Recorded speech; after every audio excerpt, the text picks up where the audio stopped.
Welcome, everybody, to another special episode of Understable Minds. This is not a regular episode, as the video viewers can tell by the person sitting next to me. We have the one, the only, Mr. 2021 Music City Open champion, Mason Ford, is here. AJ's also here. AJ filling in for the crowd today. AJ Risley is the crowd. My name's Anthony. Mason, you are... Mason Ford. You are Mason Ford. You're also new to Team Dynamic Discs. This is obviously your first time on the show. For our audience, this will probably be, I wouldn't say the first time that most of them have heard your name, because you've obviously been playing at a high level for a long time, but you did win a national tour last year. I would guess that was probably on a national scale. Would you say that's most people's first introduction to Mason Ford? I think so. Yeah. I mean, I don't think I was like a household name or anything. I mean, I still don't think I am. Okay. But, I mean, maybe after this year. Well, maybe after this year. So I don't know. I mean, I saw you on the Lone Star Classic, and I'd seen you the year before at a few events on tour, but I think Lone Star Classic last year was the first big one on video. And you qualified for the USDGC there? Yep, I qualified for the USDGC there. That's kind of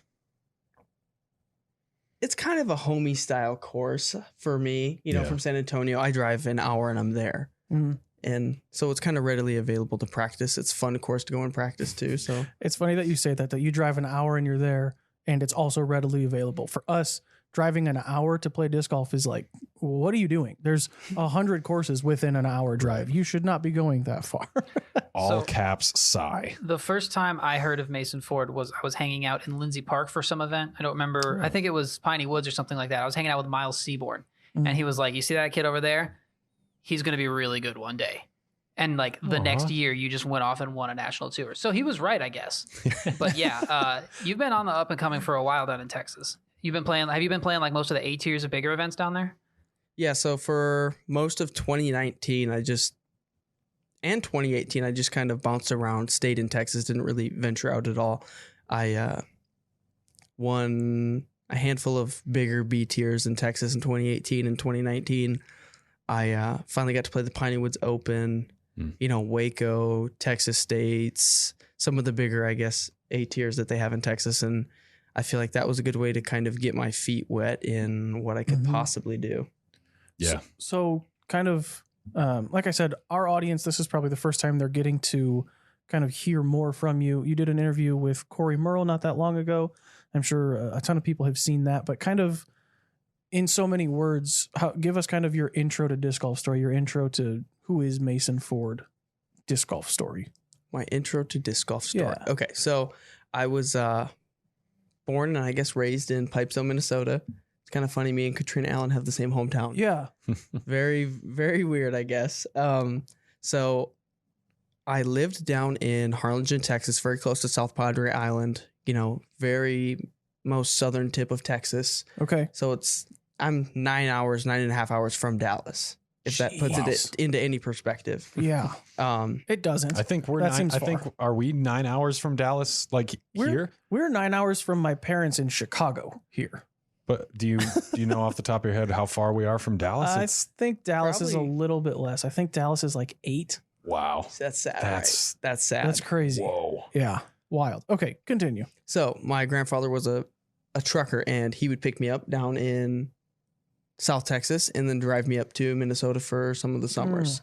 Okay. And one of the times, I was pretty big into ultimate frisbee in high school.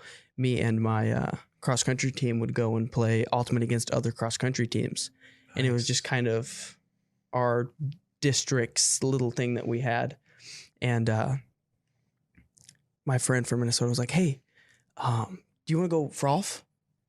I was like, oh my goodness, what is frolf? What is this? Like, sure. Like, we don't have anything else to do. It's like, right. We're boys. I trust you, but that word you just said is foreign. So 2 F's in one word. I don't know. So of course I showed up with my ultimate disc, Yep. my Ultra Star, Oh yeah. and it's like, yeah, let's go do this. And I show up and it's like, man, you have a small frisbee. What's that little thing? Yeah. Like, why is it shaped like that? It's like, well, you throw it like this, and he throws I think he was a lefty, and he throws a lefty forehand. So it even looks more weird to me. Oh, yeah. Right. And so I throw mine as like, well, why did mine go a third of the distance? It's like, well, he was kind of new to it too. So he's like, well, I don't know why. I throw it like this and it flies, not like yours. So I was like, oh, okay. So end of the story, go back home. And I took that disc that he was throwing. It was a Champion Boss. So like the Good worst beginner disc to start with, So jeez, yeah. I remember going back to my grandparents' place and like throwing forehand rollers everywhere because I couldn't throw it. Right. So I was just rolling it everywhere. And I remember how much fun it was because it flew so different. So it was like mastering a different kind of flight. Right. Yeah. And so I went back to, South Texas down, they call it the Valley, the RGV, the Rio Grande Valley. And it's always windy. And I looked it up. I was like, oh my goodness, there's actually a course there. So I was like, okay. I think I went to Walmart and bought some, little starter pack of discs. Right. And every day after my run, I would go back and throw just to do it. And then eventually it got to something that I would go do, on my lunch break to where, I'm 19, 20 years old. I don't know what to do on my lunch break. I'm bored. I'm just not going to sit in my car. Right. So I'd go putt or I'd go throw or I'd go, play 6 holes. Okay. And then after work, I'd go play around or whatever, maybe just kind of stress relief. And then played some AM events in, 2016. And just decided to try out my first pro event in 2017. I think it was the 2017 Outlaws. Okay. And I actually played, this is funny, with Emerson Keith. And I think Really? we might have tied for 3rd or 4th. And that was my first pro A tier. Yeah. Okay. It's funny that you bring up Emerson because when you were talking about like playing a bunch of events in Texas before you go out on the road and then going out on the road and playing well in all these big events, it's like, yeah, that's like the Emerson Keith career path of like, dude played 80 events, all of them in Texas in a year. And like, then he goes out, has I feel like his first big showing was probably at Worlds in, it was 2019, I think, when it was in Illinois. Yeah. And so, I mean, you're right on that same career path of, well, first of all, gotcha, Emerson, because you won Music City. Emerson had a very good showing at Worlds. Emerson has had very many good showings. I don't mean any sort of slights or insults to Emerson. Very nice human being. Very, very good disc golfer. It's just funny. He still got something to prove. Right. The parallels between Emerson Keith. That's the only reason I'm here. You just audio interject. stings. Yeah, the career paths between the two of you are oddly similar, at least from the outside looking in. Would you agree with that? Would you say that that's kind of for sure? And I think it's just a testament to how big and how good Texas disc golf is. I think it's kind of overlooked. I mean, I feel like anywhere in Texas, you have some 10-15 rated player there. And as a traveling touring pro, you still have to go and average 10-30, 10-40 golf to win an event in your own state. Yes. So it's very, it keeps you on your toes and it makes you have to earn it. You don't just show up to a B tier and A tier in Texas and walk away with a 9-10 stroke win. Sure. Right. Like you're there having to grind it out and battle it out. Right. And like you said, like the 10-15 Texas golfer doesn't feel like a 10-15 golfer everywhere else. Like Danny brought up Miles Seaborn. I think he might be a little higher than 10-15. I think, is it Nolan Grider? I think he might be a little bit higher than that, where it's like they could show up to any A tier in the country and win. They could show up on the pro tour and Miles has a few top 10 finishes, maybe some top 5s. Nolan might as well. And like, yeah, it feels like the local pro in Texas is not just a local pro. Exactly. It's they're very good golfers. And I think, like you said, that's a testament to how many people are there. And also I feel like you guys have a really dense, the density of your quality courses is higher than a lot of other places, I would think. Where I grew up had a really high density of courses, but they were all like pitch and putts. You could drive 15 minutes in one direction or the other and you'd have a par 54 course. And it was great if you just wanted to go and play. But if you were trying to get better and challenge yourself and play at a high level course, you had to drive 45 minutes, an hour and a half, whatever. This isn't my episode. This is Mason's episode. But one thing I noticed that seems consistent amongst players, like as they are picking it up and transitioning from recreational to amateur and then even from amateur to pro, but usually before the pro turning pro, is that disc golf just bleeds into like every other little nook and cranny of your life. Like when you're saying I would finish one thing and then go throw. And I started throwing on my lunch breaks, even if it was just 3 holes, 6 holes, or 20 putts, 30 putts. And then from there, it's like, okay, I'm off of work, going to the course to practice putt or until the sun goes down or play around. And that becomes consistent. And it just, that is something that I think is kind of like a good little bit of foreshadowing in a lot of people's careers and experiences. So, so yeah. Cool. So Mason, like I alluded to at the beginning, like everyone obviously is aware now, you are newly signed to Team Dynamic Discs. This is your first year with us.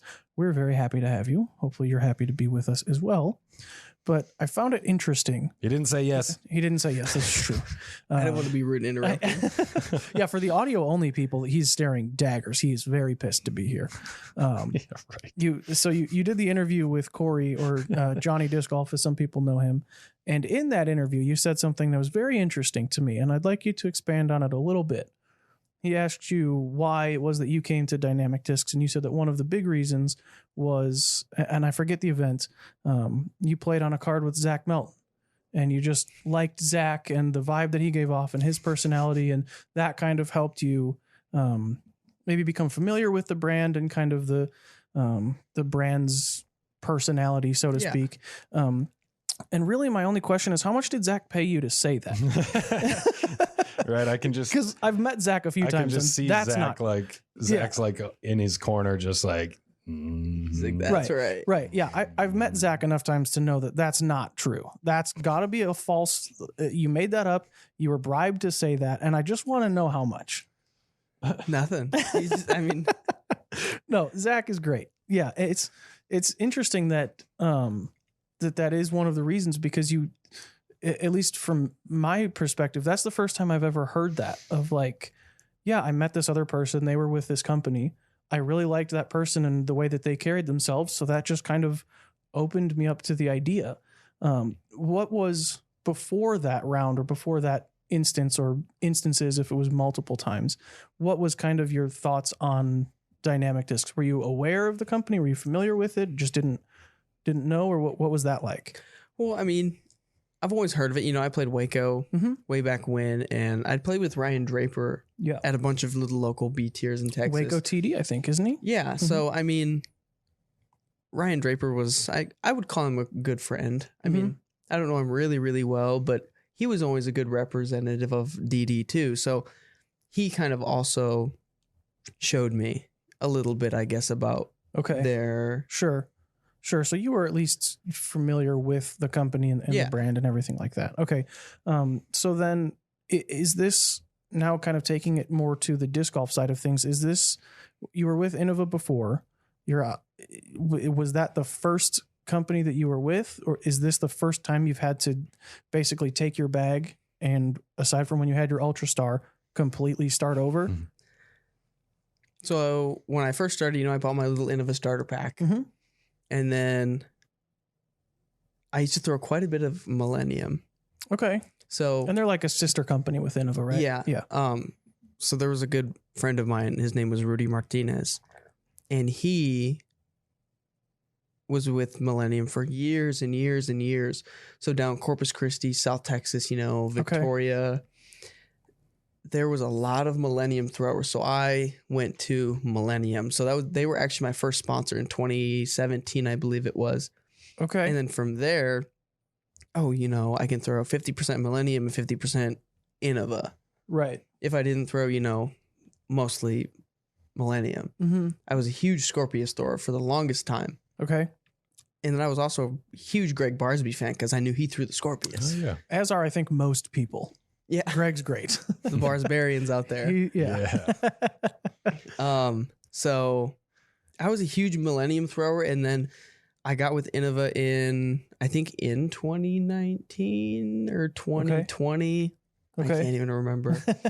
And I was still with Millennium. Sure. So it was still kind of both ways. I still threw Millennium and Innova. It was still 50-50. right. So it's pretty much, I really haven't experimented with a whole lot of companies. So Okay. moving here was, oh shoot, what do I try? Right. And it's not like going from Millennium to Innova where Mhm. like if you said the Scorpius, if you were with Innova, I'm sure you could probably still throw the Scorpius. Yeah. Whereas now it's all brand new discs. You still have multiple companies that you can choose from, but they're all brand new discs, brand new molds, brand new plastic types. Right. And No everything. Scorpius. Right. So what is that process for you been like? How do you go about attacking that? So I guess I've learned part of the changing over, I've learned to stop comparing discs like, oh, this flies like this. So instead of just saying, oh, I need this type of shot and this disc does this type of shot for me. Mm-hmm. And, instead of having different stages of wear in a disc, it seems like DD Trilogy's like, okay, well, this disc does this shot. Mm-hmm. And if I want to throw, a little bit different shape, I go to this disc. Do you think that that's because everything is so new to you, and where if you, for example, you threw a Scorpius, you may have had one for 5 years and it could have beat in, and so instead of throwing whatever's a little bit more understable than that, you just have a beat up one. Do you think that if we sit down this time next year, you'll take your Getaway, and instead of having to, if you're looking for a little bit more understable than a Getaway, throwing an Escape, maybe you'll have a beat in Getaway? Or do you kind of like that, having this mold does this shot, this mold does this shot? I guess yes and no, because I like the Getaway a lot, but if I lose that beat up Getaway, it's harder to replace that beat up Getaway. Right. So it's kind of, I know exactly what you're talking about. It's just being new to the team. It's easier to say, well, I have this fresh Getaway and this fresh Escape, Right. like you were saying. Yep. And then, I have like a Saint Pro and then a Vandal. Mm-hmm. They kind of each have the little steps down. Yeah. And that probably helps you learn, because instead of taking your Getaway and saying, well, I'll just beat this one up to fly straight, you're now learning 4 different discs at Mhm. one time, rather than I learned this one disc, I like it, I'm just going to use it forever. Exactly. So what's we were talking about the Getaway. That's one that you've told me before this show is one of your favorites. But what are a couple other discs that you're really liking so far? I've been really liking the Evader too. Mm. It seems very similar to the Getaway, just doesn't go quite as far. Yeah. So it still has that kind of slightly overstable fade, Mhm. decent glide to it. I feel like if anything, the Evader has a little bit less glide, Yeah, I would think so. but Getaway has a lot. they're just so similar. It's just like I can take a step back in distance. Mhm. And, there may be shots where I might throw the Getaway, but not have to throw it as fast as I do the Evader. Mhm. Right. And then another one I've also really been liking, the Maverick. Mm. Yeah. And I know Val, she's throwing a Lucid one and an SE. Yeah. And I was throwing the SE one. I think that was one of my first ones that I got. Those are good. And it was so flippy for me. It was so much fun to throw. Mhm. Like I just picture myself throwing it like at Dogwood. Mm. Yeah. And Yeah. all those super flippy lines. And Uh-huh. see, that's where it seems just, this is a fun disc to throw because you have to manipulate it. You have to be, Mm-hmm. I don't know. It's just a fun disc to throw. Yeah, that's how I felt about it. The disc that I was mentioning during the live shopping today, the first one that I had that's still in my bag, it's like right away. I think we got it in, Danny brought them to us in Jonesboro.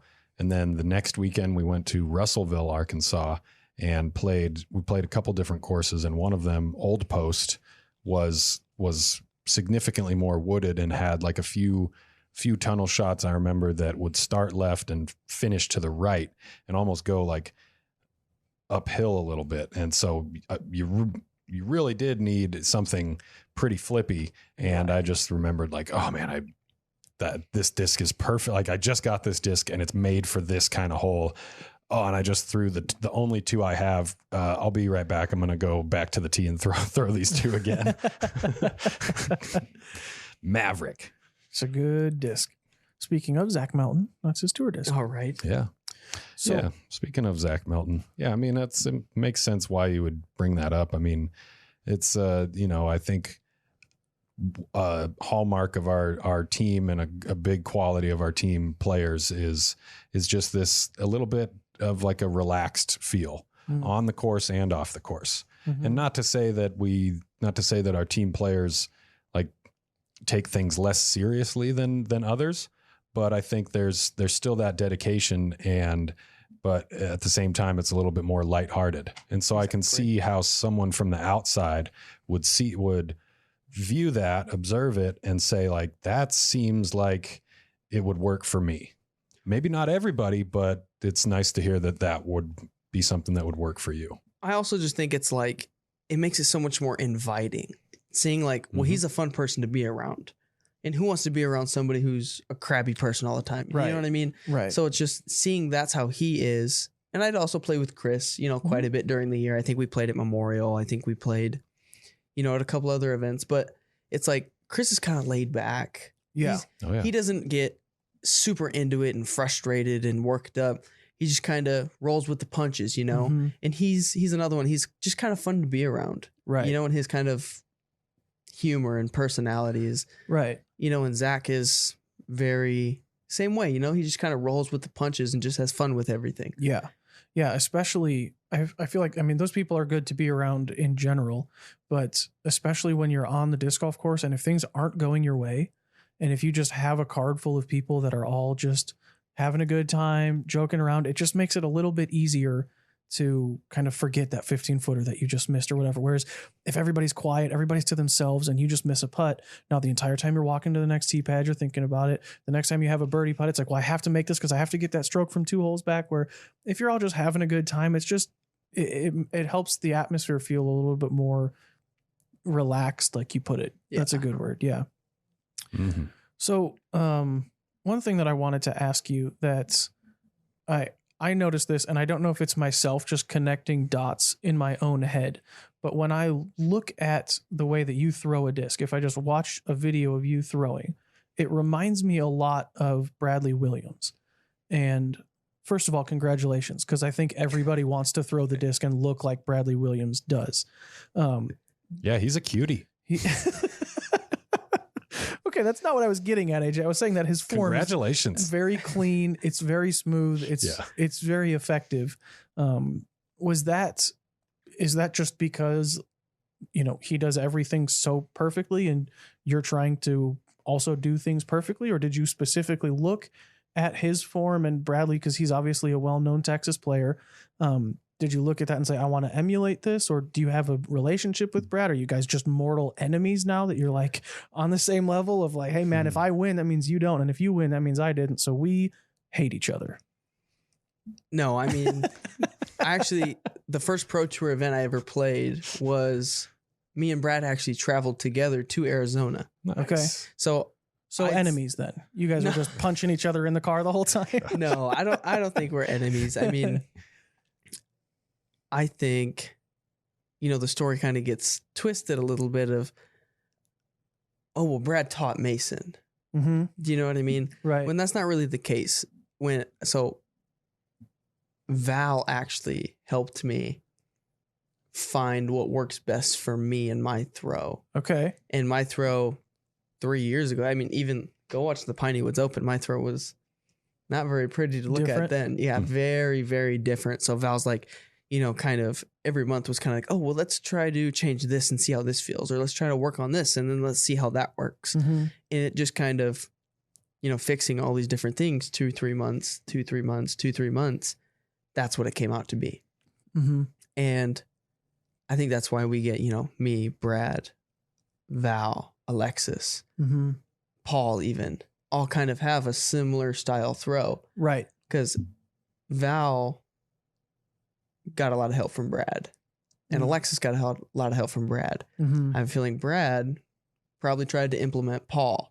And then the combination of all those leading up to me That's kind of a good tree to learn from, if you want to break it down like that, of like, oh, these are kind of all the people that have in one way or another, whether directly or indirectly, helped you get there. So, it's a pretty good route of information to go for it to come to you. I think it's really cool. Most of the time you'll notice that people who have like similar throws, similar forms tend to have like a similar body type as well. And so that's why like I would put Emerson almost in the same category of like that kind of more compact form, not a lot of extra motion, but very efficient and very powerful. It's kind of interesting just to see like the similarities between all of y'all have kind of the same general shape and then also a very similar form. So it just speaks to like adapting your form to your body. I think that's really cool. Did you look out somebody that had a similar body type, or did you just see what works? I guess I just more or less, like when we were in the field, this seemed to feel a little bit different. And I guess kind of as my form developed, I could feel different parts like, oh, well, I'm doing this and I can feel, myself control the spin more, or, working on my follow through. I could feel how much easier and less stress it was on my shoulder or elbow. And then it just kind of translated to, I guess, what it is now, and just kind of breaking parts down every 2-3 months and giving myself and almost being stubborn with it. Even if I play this tournament, I have to do this, and putting myself through that, even if I'm playing worse. Yeah. And then just kind of building it up, but being stubborn with it at the same time. Yeah, I like that. I like that a lot. I like the way you phrased that too. It's it makes it sound like you're more so focused on the process than the result. And the results. And I mean, stubborn can be good. Stubborn can be bad. Rigid can be good and bad in some ways. It just depends on what you're stubborn about. And so, I mean, if you're stubborn about making strides in process-based goals, then really dig your heels in and put in the work and let the results come to you. And I mean, I'm telling you this, you already know this, but also to everybody watching and listening, that's really when I am giving a clinic or giving advice to anybody, I try to really make them aware of both the process and the result at the same time. So then they can see what's the purpose of the result, and seeing, everything through that lens. And then what's the alternate purpose of seeing things through the process-based lens. And really it's, the process determines the result. So yeah, I mean, I'm here for it, I think it can also kind of help build confidence. For sure. Because, you look back and you see, well, I was 900 rated here. And, I got a lesson from AJ Risley on technical backhand shots, right? Let's just say like, oh, well, what do I need to do to have a more technical backhand to control angle, spin, speed coming in, landing it flat, whatever it may be, right? Oh, yeah. And so when I first started this, we went to a field and worked on it. And I kind of grabbed onto, 2 or 3 different things. And I go and I play this tournament. And I did these things terrible. But again, you kind of went over the process and the ending result and kind of being stubborn with it. So I played a tournament 2 months later and I averaged 30 points over my rating. You can kind of see like, well, this is what I was doing. But by being diligent with it and sticking with this, even though I was worse at the beginning, I overcame all those obstacles to get to now where I'm at. Yeah. I get it. I see what you mean. Yeah, it's right. Like I said, being like rigid in your expectations and what you accept is, that's going to help when you apply that to the process. A lot of times we see people being rigid in their acceptance of results. This kind of mentality. Well, if I'm not first, I'm last. It's like, that is very rigid and result-based reactionary, reactionary behavior, when really the thing that you control is the process. The thing that the thrower controls is their process, and the result, that's left up to everybody else. Because I mean, one thing that we talked about a few weeks ago was how 1050 rated golf stunks. Yeah, it stunk on the Pro Tour. And it's like, well, yeah, on the pro tour, there's like 4 guys that average above 1050. So you're not going to, if compared to them, you're going to miss the podium if you play 1050 golf. And they, if they're also playing above their average, but then you go back to Texas, and 1050 golf is good at just about every tournament. And then you go to, and then you come up here to Kansas, and 1050 golf like blows everybody, no pun intended, out of the water. Right. Yeah. So 1050 golf on the local scene you're almost untouchable no matter where you go. But then once you hit the road, and 1050 golf is like, yeah, you're still playing the same golf. You're still playing really well. You came in 6th place. Congratulations. Yeah. Like, you still get a paycheck, whatever. Mm-hmm. Your name's not on any trophies. You're not even on the lead card, etc. So it's really, and yet there's still the process that remains. And there's still that carries value throughout all those experiences. So there's a lot that goes into golf. You've heard it a bunch of times. It's a game between the ears. mm-hmm. It's a very mental game. But that's fine. We can observe that and accept Mm-hmm. it, and then use our minds to then conquer this game of golf. And so I think, Mason, you're well on your way to conquering the sport, and conquering the sport. So we were talking a little bit about changes. What are, aside from the company that you will be representing and the discs in your bag, are there any changes that you'll be making either to yourself or to your game or to your anything else for the 2022 season? So we have an RV. We had an RV since D-Glow last year. So all the events kind of leading up to D-Glow, it seemed like we were just, from hotel to hotel to hotel. That gets expensive quick. And It's having an probably RV, exhausting. I feel like all 3 of us just played better. Just having a place to call home on the road, and a place that, we have familiar objects that we maybe have from home. Right. And, it's just so much more relaxed. We have a place to go back to. We have a place that we don't have to pack everything up Mm-hmm. into a car and then drive. Right. You're And not then- living out of a suitcase anymore. Yeah. And it's Yeah. like, it's hard to just, with all of us and everything in the car, hard to just say, oh, well, let's just pull over and sleep. Mm-hmm. But the RV, it's like, kick on the generator, get the AC blowing. Right. We'll, we can sit down and drive 4 hours after the event. Not too much, Mhm. relax. And then, okay, well, let's, get back on the road at 7:00 in the morning so we can get there and Right. practice before noon, Mm-hmm. And it's just so much easier to do. Yeah. Are there any changes to your game that you think you'll make?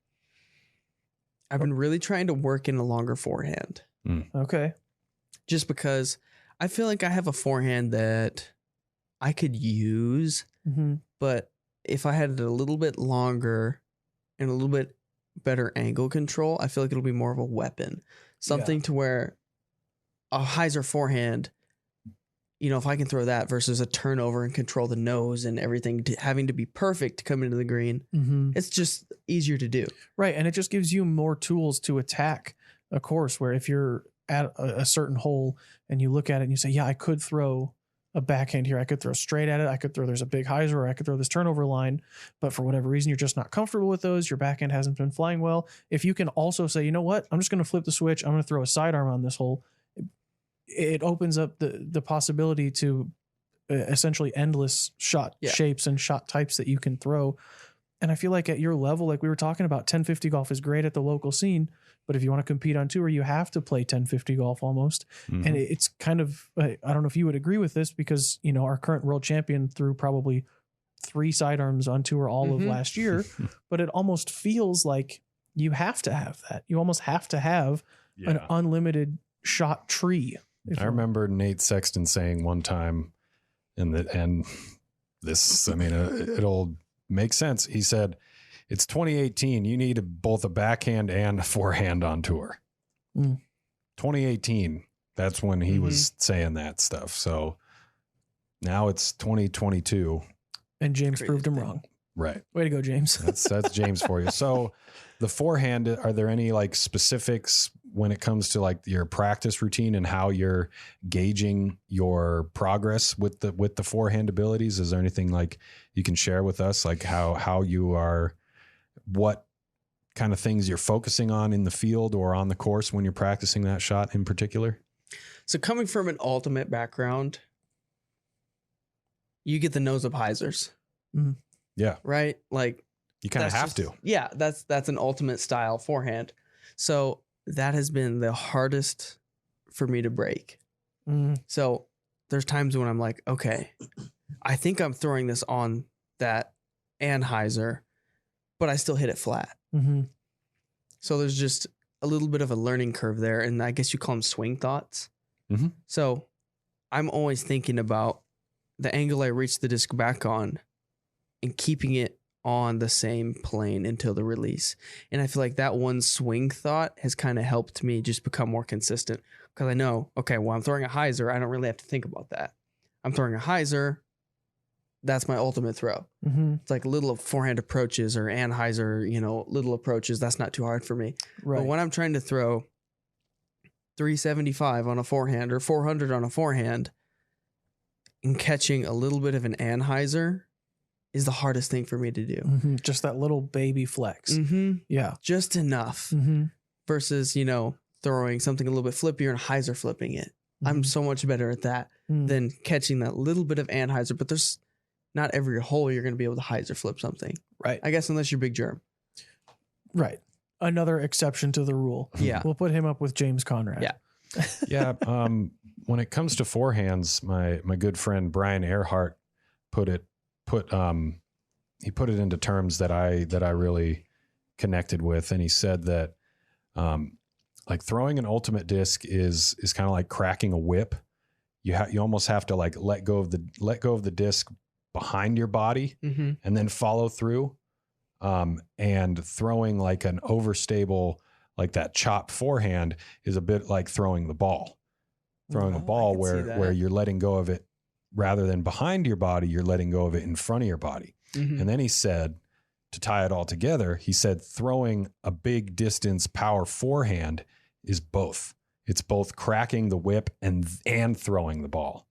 So maybe you could take that into your field work swing thoughts. I like the throwing the ball because, side arming a ball, that's exactly the motion, that it seems to have. Right. But if you think about like your ultimate throw and that sidearm ultimate Mhm. throw, and then you try to throw the ball, it's like, yeah, you can kind of like flick it from second base to first. Mhm. But if you're out in the outfield trying to get the guy at home, it's like you better chop that thing. Yeah. Yep. So, but at the same time, you're not just like standing there and doing like the little touch Anheuser forehand shot where you're like, It's all okay, wrist. I'm throwing it from center field. Here you go. It's like, no, you're cocking back with your elbow. You're getting your elbow out and then bringing it back in and then chopping. It's Mhm. it's very complicated. It makes sense.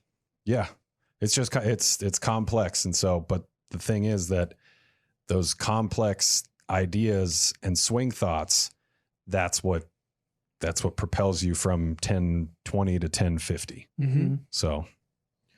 So Mason, 2021 was kind of your first full season on tour. Like you had said, you'd played some pro tour events, you'd played some big stuff before, but that was kind of your first time of leaving Texas and coming back months later. What were your thoughts and kind of your expectations going into that? And then how did actual life on tour kind of live up to that?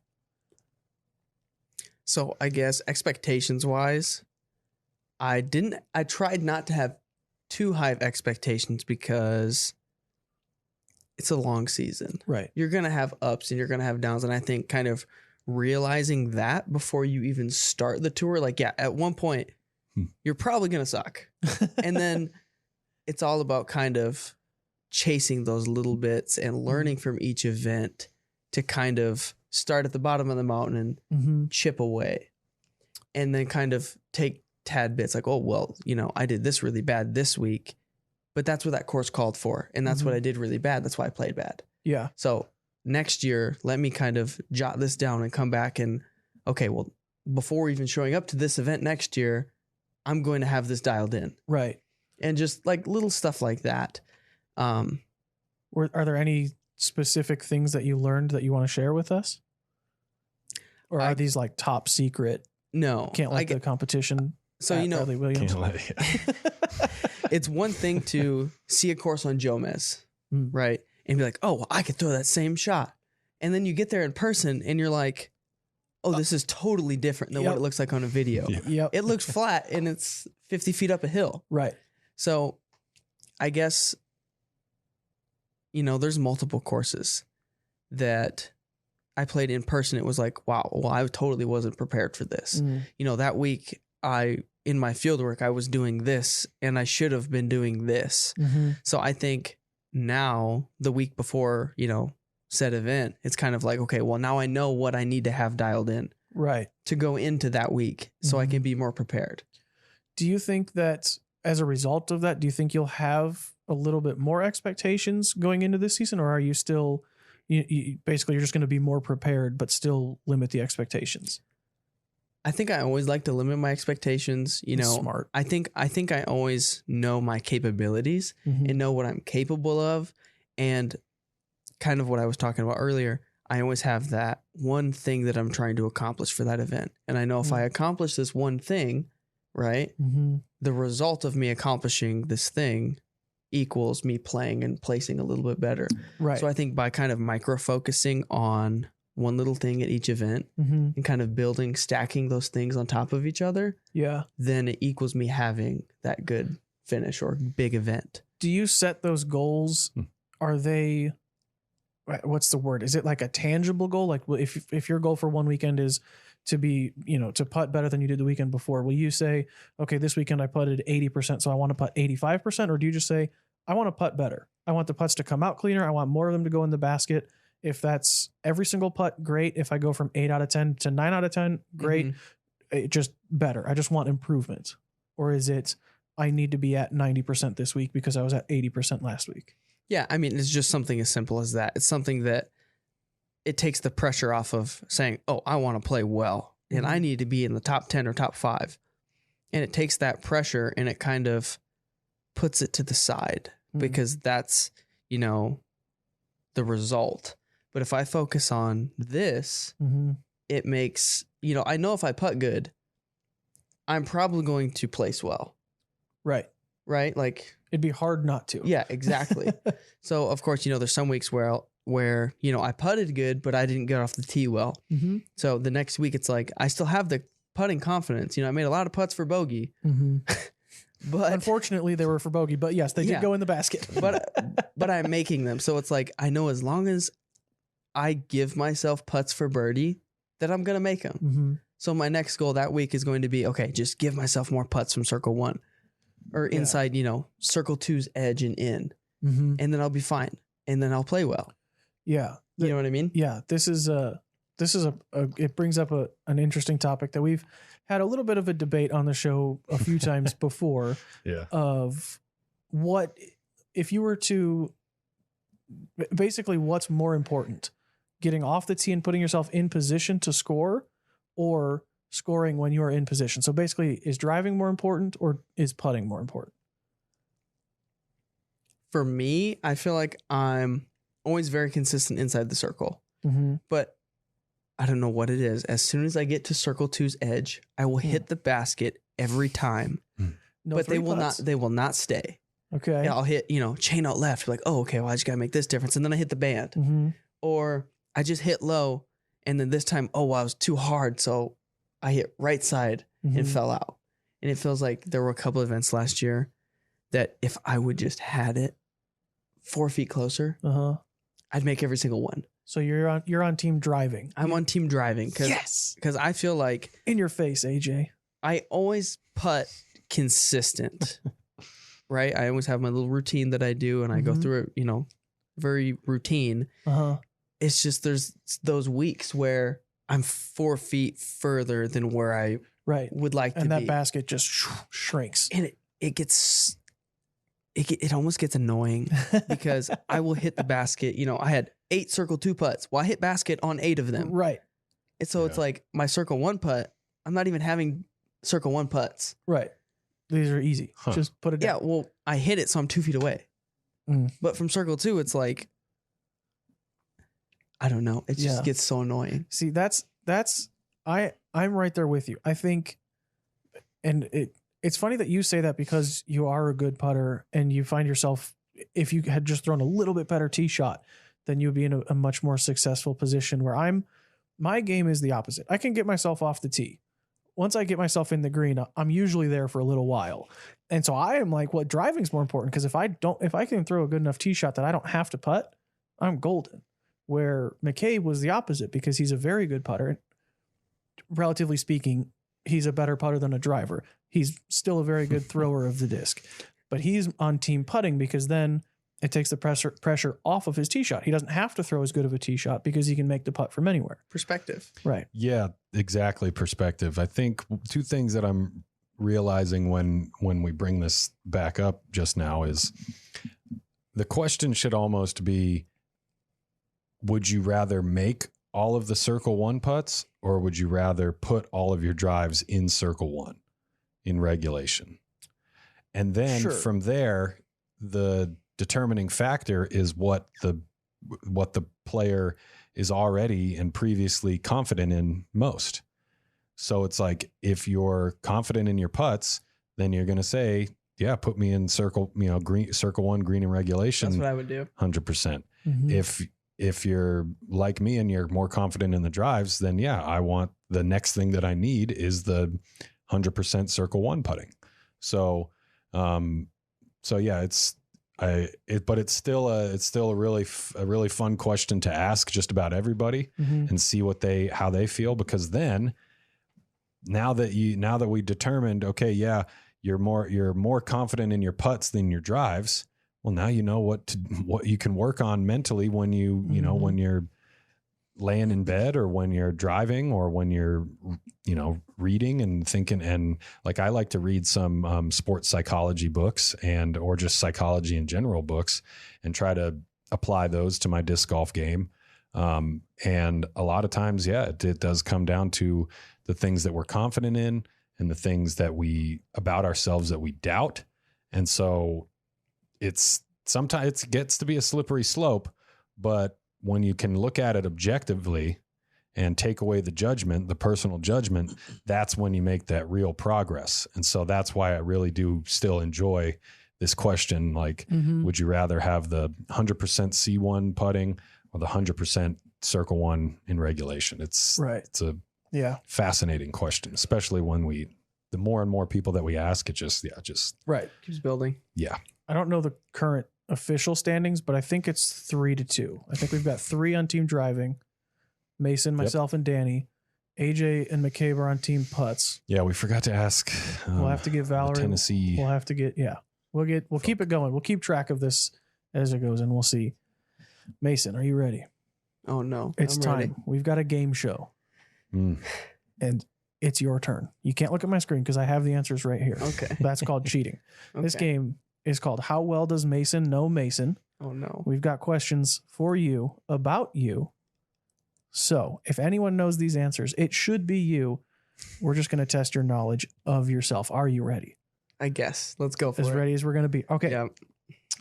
How many rounds this is across your sanctioned career? So, X tiers, any sort of local minis or anything like that. These won't count. This is just sanctioned events career.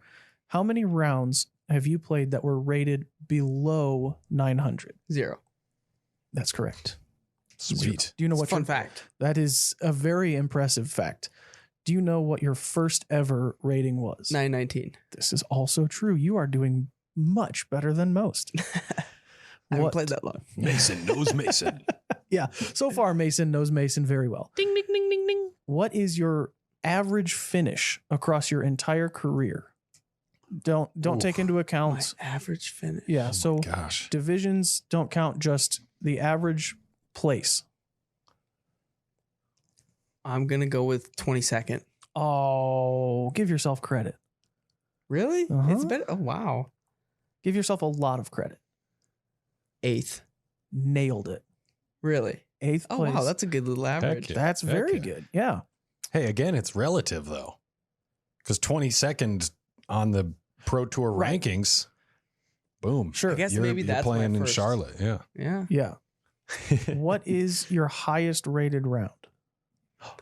I'll accept the rating or the event / round. Was it round 1, 2, 3, 4, whatever, or the rating that round was given? Or both if you want bonus points. I want to say it was round 3 Norman Pro Am 1068. That is 0 points for you, Mason. Oh. I apologize. Your highest rated round was 1071. Oh wow. It was round 1, 2021, Music City. Oh wow. Nice. 1071. Pretty good. See, 1070 golf doesn't stink. 1050 golf, garbage tier. 1070 golf, very good. Yeah, 1070 golf. That's like lavender and daffodils. I don't Yes. know. So this is a question that I have not asked anyone. This is something that might be a new question for the show. It might not be. It was a little bit difficult to find this answer, but do you know the highest? So this is across an event.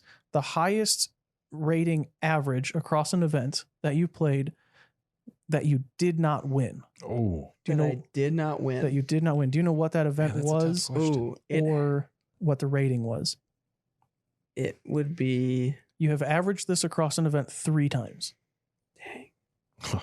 So probably Worlds, Memorial.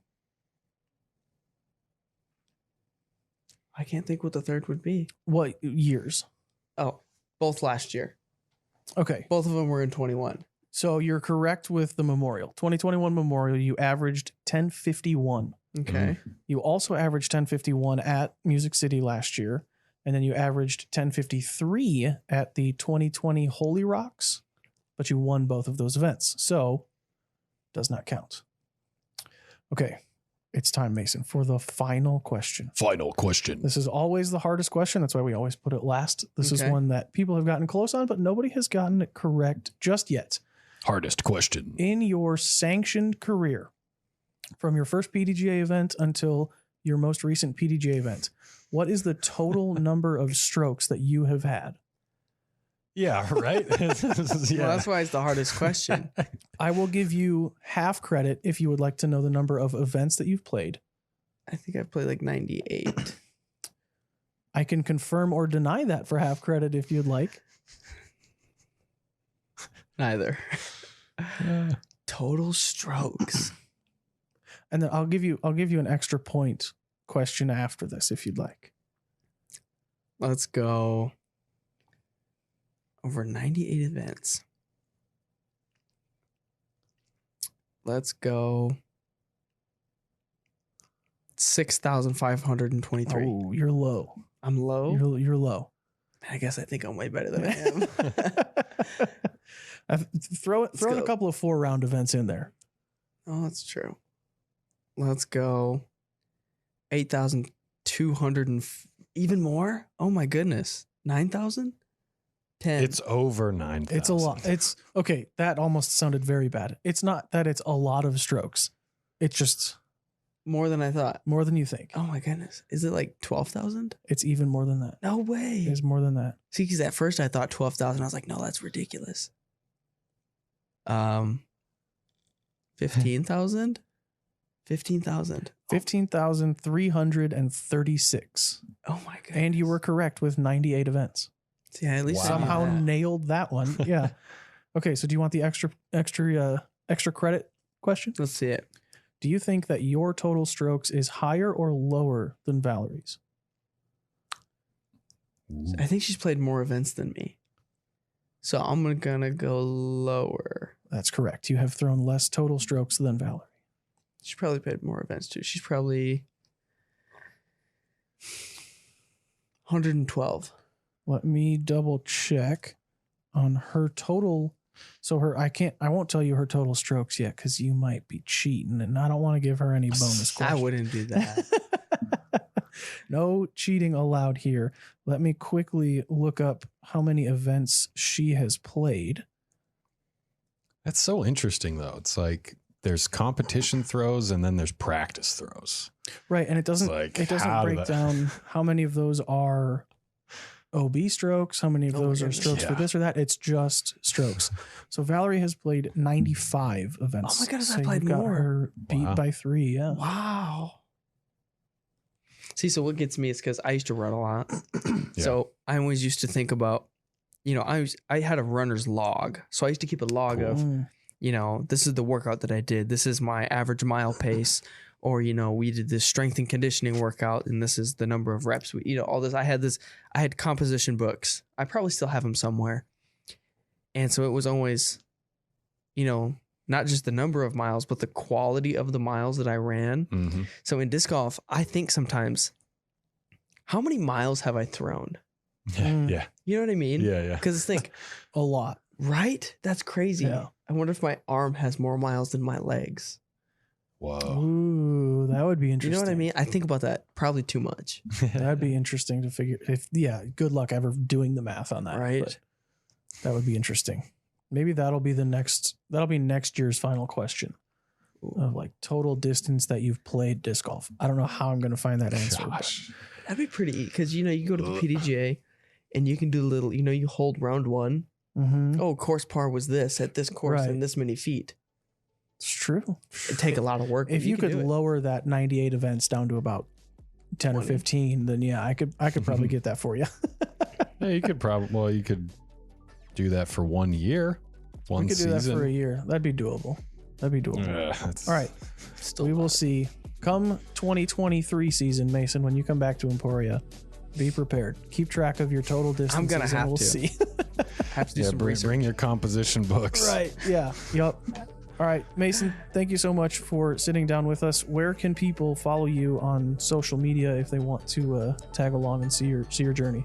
I think I'm not very good at this. Okay. My Instagram name, I think it's Mason Ford, and my PDGA number.